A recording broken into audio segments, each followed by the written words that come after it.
Hi friends, welcome to our channel. AP రాష్ట్ర వ్యాప్తంగా కేంద్రం సాయంతో పేదల గ్రామీణ పట్టణ ప్రాంతాల్లో రాష్ట్ర ప్రభుత్వం అందిస్తున్న పిఎంఏవై పథకం కింద ఇళ్ల రేట్లు ఖరారయ్యాయి. గృహ నిర్మాణం శాఖ మంత్రి పార్థసారథి ఈ ప్రకటన చేశారు. పిఎంఏవై అర్బన్ 2.0 పథకానికి యూనిట్ల 2.50 లక్షలు నిర్ధారించడం జరిగింది. 1.5 లక్షలు కేంద్ర ప్రభుత్వం భరించగా రాష్ట్ర ప్రభుత్వం ₹1,00,000 అందిస్తున్నారు. డ్వాక్రా గ్రూపుల్లో సభ్యురాలైన లబ్ధిదారులు బ్యాంకుల నుండి ఆర్థిక సాయం పొందుతున్నారు.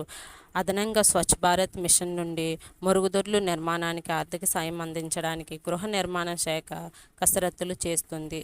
అర్బన్ హౌసింగ్ పథకంలో ఇప్పటి వరకు 5,800 ఇళ్లు పూర్తి చేయడంతో పాటు 178.94 కోట్లు ఖర్చు చేశారు.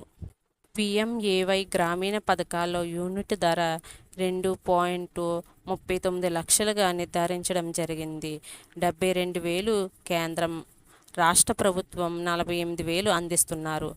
80,000 వడ్డీ లేని రుణాలను అందించడానికి ప్రభుత్వం సిద్ధంగా ఉంది. ఉపాధి హామీ పథకం కింద 39,000 అందించడం జరుగుతుంది. గృహ నిర్మాణం శాఖకు కేటాయించడంతో గృహ నిర్మాణం మరింత వేగవంతం అవుతుందని మంత్రి పార్థసారథి వెల్లడించారు. పక్కా గృహ నిర్మాణం కోసం అర్హులైన లబ్ధిదారుల నుండి ప్రభుత్వం దరఖాస్తుల కొరకు దాదాపు 10,42,199 దరఖాస్తులు అందుకున్నట్లు, నిబంధనల మేరకు 9.50 లక్షల మంది లబ్ధిదారులు చేరడంతో గుర్తించడం జరిగింది. మొదటి విడతగా కేంద్రము 74,812 ఇళ్లు మంజూరు చేస్తామని తెలిపారు.